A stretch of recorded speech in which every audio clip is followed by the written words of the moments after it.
for many years, I was torturing myself that, well, as a child, I didn't have a thing that I really loved doing, so maybe that means I don't have a purpose. Couldn't be farther from the truth. And if this resonates with you, then this message is for you. Everyone has a purpose. We come here to this planet with a purpose, and that purpose is deeply coded in your human life experience. So whether you're consciously or unconsciously connected to your purpose, you are connected to it either way. And the thing is this, the more you heal, the more you unlayer about yourself and the more authentic you become, the more you connect with yourself, with your pretty essence, the more consciously connected you become to your purpose. My name is Antonia, and I help women transform and heal their deepest fears and insecurities into that magnetic, beautiful feminine energy. And if feminine energy content, spirituality, and inner healing is something that you would like to explore deeper, I'd love to have you here. There is this phrase I hear very often in the healing communities when it comes to healing your inner child, feminine energy, masculine energy, that is supposed to be related to your purpose. And the phrase is this: what was the thing, or shall I say the question, what was the thing that you used to love doing as a child? Now, that question could be quite triggering for many. It used to be for me. Not all children had something that they loved doing. Maybe because their environment was quite toxic, maybe because they were more tuned into other people's energy as a way of surviving. And that was pretty much my story and my case. As a child, I don't recall having anything that I enjoy doing other than being on my own, experiencing my own energy. I didn't enjoy playing with kids. I didn't enjoy watching cartoons or playing with toys. I just enjoyed my own energy and my own solitude. And for many years, that was a very triggering question because I thought, well, if I didn't have anything that I enjoyed doing as a child, does that mean I don't have a purpose? To only realize and find out years later that that is my purpose, to help people turn inwards and connect with their own energy, connect with their inner world, and help them to go through that phase of connecting with your own solitude, because that is where answers are being found. So if that question triggers you, and if you don't recall anything that you truly enjoyed doing as a child, if you didn't have any dreams of wanting to become X, Y, or Z, please let this not discourage you, because you are unique. You have a special gift, and that gift is unique to your authenticity. It's unique to your own essence, to the flow of your energy. Nobody has your frequency. Nobody has your energy, has your blueprint. You came here to do something special. And it doesn't matter whether you enjoy doing something. It doesn't matter whether you're in a place of your life where you feel stuck, where you feel that there isn't a thing that you enjoy doing, that there isn't a career path that you'd like to follow. I promise you, you're special, and so is your purpose. And the only thing that stands between you and aligning with your purpose is moving from the unconscious state of alignment to conscious state of alignment, because you're always connected to your purpose.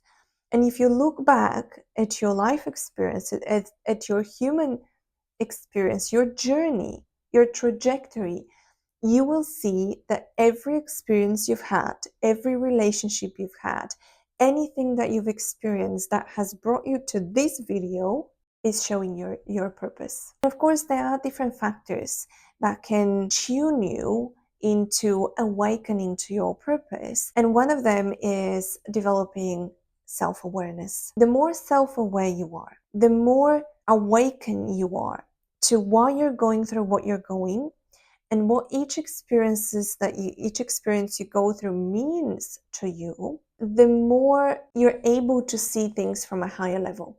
And one of the ways how we build self-awareness is when we stop differentiating and stop categorizing situations and events on good and bad and positive and negative, but rather looking for the higher meaning. So, this relationship or this situation or this condition, how is it supporting my spiritual development? How is it supporting me growing in my own skin? Rather than this didn't make me feel good, so maybe I'm not good enough. This made me feel good, so maybe I should do more of it.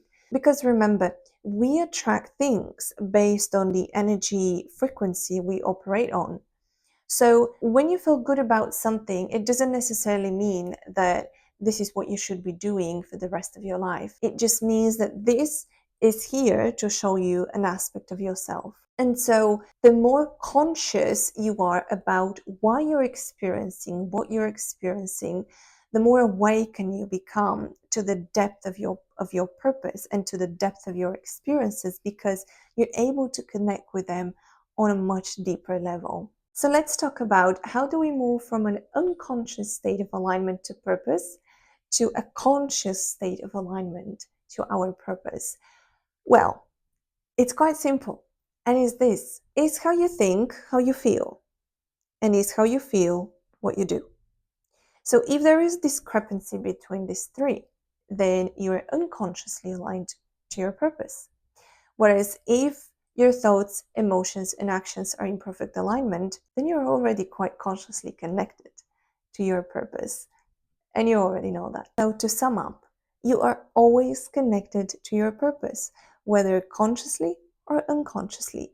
So, another way of transitioning from unconscious to conscious alignment is when we start looking for answers within self rather than jumping out of our energetic field, beyond the energetic field, and searching for answers, validations, whatever you name it, outside of us.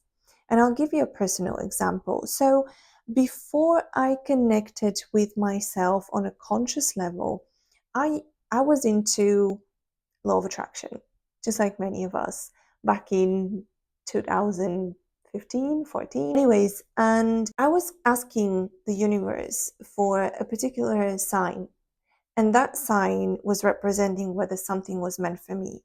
And the sign could have been different. Let's say 777. So I asked the universe, give me a 777 if this is meant for me.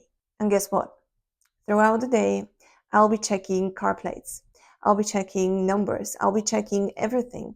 My head will be spinning left, right, and center trying to find the 777 to end up anxious, not seeing it, not finding it. And the moment I stopped searching for that particular sign, I received a different sign that I didn't ask for. But that sign was a vivid confirmation that whatever I asked for, whether it was meant for me or not, that sign was a clear yes. That is when you are somewhere in between being consciously and unconsciously connected, because you're asking for something specific. You know that there is something called signs, and you can talk to the universe, God, whoever you resonate with, and you can be getting clear directions. And so that's what you do. But you don't end up getting it. So, why is that? And what does that mean? It means that when you're searching for answers outside of you, you are searching for answers coming from a place of need, fear, and insecurity. And yes, like attracts like. So, you are going to receive your answers, you are going to receive your confirmation. But guess what? These answers and that confirmation are only going to refer you back to the place of lack, fear, and insecurity. So, this is why I don't recommend searching for confirmation, searching for feathers, and searching for numbers or anything outside of you. Connect with yourself. Ask the universe to feel a certain feeling if something is meant for you. Connect with who you are, connect with who you came to be. And to help you even further, think about the mind and the heart. The mind has its own voice, and so does the heart. So when the mind decides to take a certain path, and so does the heart, do they ever meet? Do they ever cross paths? Because if they don't, then that's how you know that you are not in alignment. Because your heart is pulling you towards your purpose, whereas your mind is operating based on your subconscious programming. So your mind is telling you, yes, heart, we would very much like to do what you want us to do, but that's how we've been raised. So we should follow what's right. Whereas if your mind and heart go separate ways, but they eventually meet, then that is when a state of coherence happens. Thank you very much for watching. If you enjoy this type of content, I'd love to see you in the next video.